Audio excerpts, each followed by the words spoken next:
Μαμά, δεν θυμάμαι τίποτα από αυτά που κάναμε χθες. Είναι ειλικρινά σαν να μην διάβασα ποτέ τίποτα. Μαμάδες, θα σας πω κάτι που με τάραξε, αλλά τελικά βγήκε σε καλό. Χθες ο μικρός γυρνάει από το σχολείο, κάθεται να διαβάσει ιστορία και μετά από λίγο γυρνάει και μου λέει: Μαμά, δεν θυμάμαι τίποτα από αυτά που κάναμε χθες. Είναι ειλικρινά σαν να μην διάβασα ποτέ τίποτα. Και ξέρεις τώρα, εκεί λες: Ωχ, πάμε πάλι από την αρχή. Και εκεί, αντί για να θυμώσω, απλά σκέφτηκα. Κάτι δεν κάνουμε καλά. Δεν είναι το παιδί, είναι ο τρόπος. Δεν δουλεύει για εκείνον. Οπότε το βράδυ, εκεί που έψαχνα κάτι διαφορετικό, κάρτες, παιχνίδια, κάτι για την απομνημόνευση τέλος πάντων, πέφτω σε μια πλατφόρμα που λέγεται Ιδιαίτερον.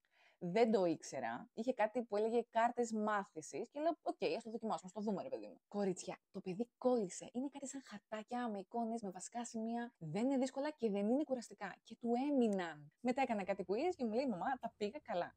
Ειλικρινά και συγκινήθηκα. Α, και κάτι που εμένα με άφησε άφωνη. Έχει μέσα κάτι σαν ψηφιακό καθηγητή που δεν ξέρω πώς του μιλάει με τρόπο έτσι ώστε να είναι για εκείνον. Αν δεν έχει καταλάβει κάτι, δεν του πετάει απλώς μία απάντηση, του τη φτιάχνει με βάση το πώς μαθαίνει το ίδιο το παιδί. Και δεν έχει μόνο ιστορία, έχει τα πάντα. Έχει γλώσσα, μαθηματικά, μέχρι και αρχαία. Νιώθεις ότι ό,τι και αν έχει την επόμενη μέρα, θα το βρει εκεί. Πρόσεξε. Δεν λέω ότι βρήκα το μαγικό ραβδί, αλλά πρώτη φορά δεν νιώθω ότι είμαι μόνη μου στο διάβασμα. Και αυτό από μόνο του λέει πάρα πολλά.